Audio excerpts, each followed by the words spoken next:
Across the history of Australian drag racing, if you mention Top Fuel, you think of the name Jim Reed Racing. But it's a name that's been absent from the racetracks for a little while here in Australia. Back here in Sydney for the AC Delco East Coast Thunder, Phil Reed, it must be really good just to be back at the track with the family and the team. It is. It's actually a pleasure, and it feels like home. And you've got to remember, it's an extended family because drag racing is one big family. All the teams, everybody's welcomed us back. It's been great, and the overwhelming support from the crowd. Everybody coming up saying it's good to see you guys back. It's been really good. Well, speaking of family, you were raised in probably the drag racing family. What was it like as a kid with your father Jim so focused on these things, these nitro burning monsters? It was different. I mean, like any motorsport or any family sport, you're born into it. So if anybody, in my absence, I've been racing go-karts, but here's home. Drag racing is where it is. That's what I was born into. My kids were born into it. But yeah, it was a different upbringing. I remember when Dad was actually a professional drag racer. I remember being at school and you had to write down your parents' occupation. I didn't know what to write down. What do I write down? Top fuel driver. But it was, we sorted through that. But yeah, being born into the sport, it was sensational. What was it like back in those days as a young boy at the racetrack with the family? Good, actually. It was, Castlereagh days. I'm old enough, believe it or not, I was 15 when Castlereagh closed, sleeping at the track, playing in the dirt. And Dad would be on the track. We'd all run over the fence, watch him run, go back to playing with Coke cans. With guys like Dean Oakey, John Armour, all their dads were racing as well.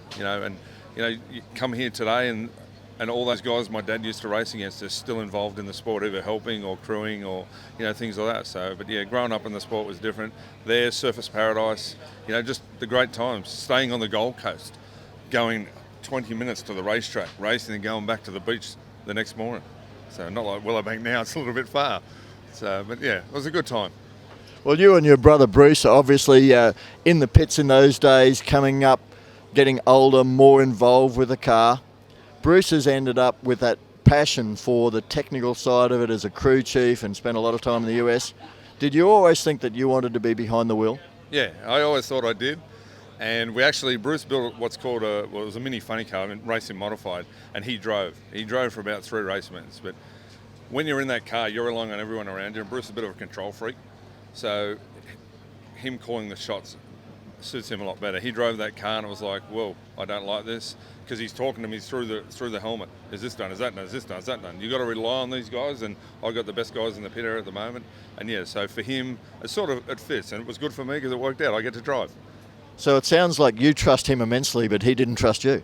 Pretty much. So, but yeah, no, and you do. You got to have a lot of trust in these things. Like going into stage, you got to realize you shouldn't be thinking, is the oil in? Are the rockets set? Is the clutch right? Are the parachute pins out? I do a little bit, but I trust everybody around, and you've got to be trusting. Is Bruce not a trustworthy person? I don't know, but it's more of a control situation, because when you're in there, you're in a capsule. So to say your father had a long and successful career would be a massive understatement, but he did finally step out of the car. What was it like when you got your chance to strap in and experience that boot in the bum for the first time? Well, he actually surprised it on me. I actually went to Frank Hawley's drag racing school in America and learnt so much.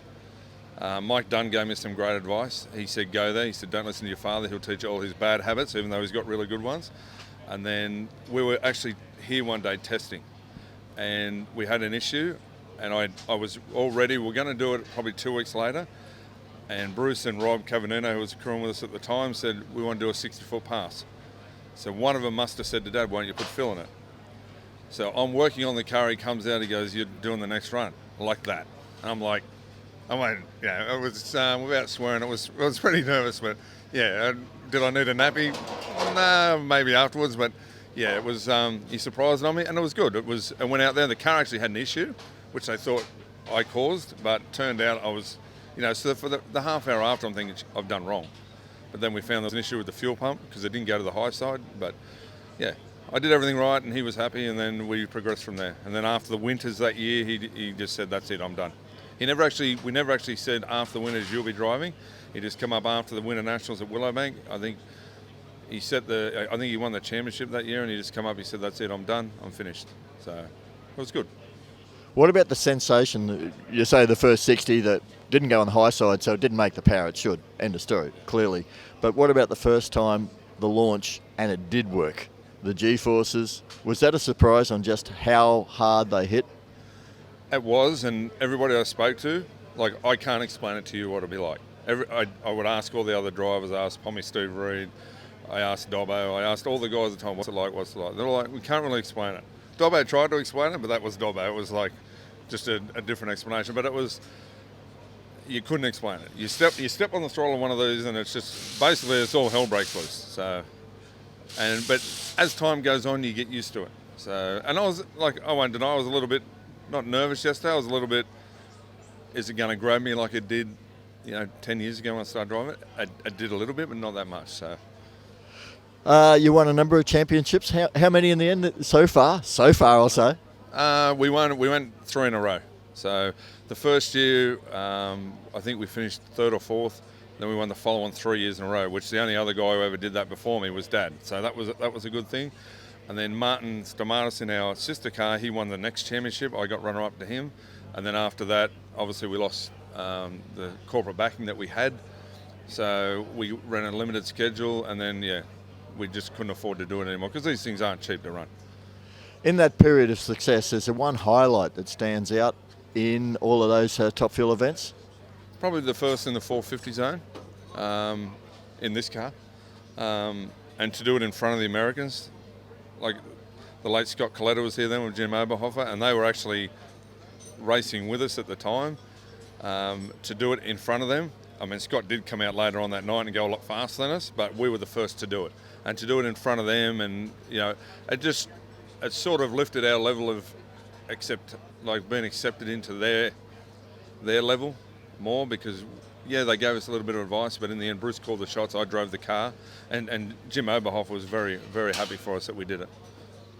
And what's the plan from here looking forward? Is this a one-off, or is it test the water? Are you out there in the marketplace? What's the plan for Jim Reed Racing and Phil Reed behind the wheel? We're definitely out there in the marketplace looking for corporate backers. The plan at this stage is just to run the Sydney races if we can.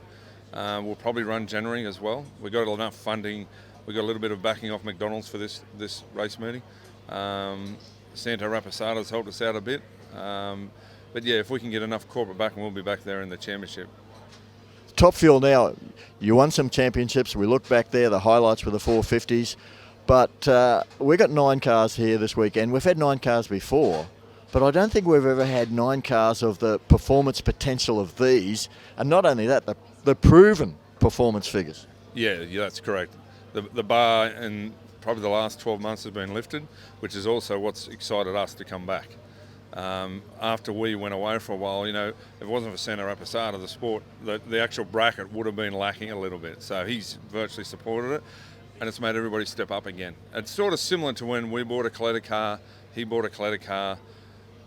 Everybody started to step up. Then Peter from Premier come along, and it's, I think with the level of competition, it's making us more hungry to come back. And if we can get some corporate backing, we'll be out there full time. With the direction that's happening with the 400 Thunder, and as you say, a free-to-air TV deal happening with 7Mate, etc., the live broadcasts that are going on OVO Play, and even the shows like ours, the panel show, going out via subscription basis. Man, they're trying to kill us over there. But that's a good sign. We're going to go racing soon. You see a bright future for Top Fuel? I do. I just see a very bright future for us because, not taking away from other sports, but people I think at the moment are looking for a different avenue, a different bang for their buck, a different entertainment. We're starting to provide that with the one-day shows and the traditional format as well. So I think with the one-day format, it's get in, see the show, get your money's worth, you're home. It's condensed down into about a 6-hour package. And that's what people want these days. Well, thanks, Phil. We've got a bright future for Top Fuel, but I have to say, there's no future for this interview. That car is just absolutely wiping us out.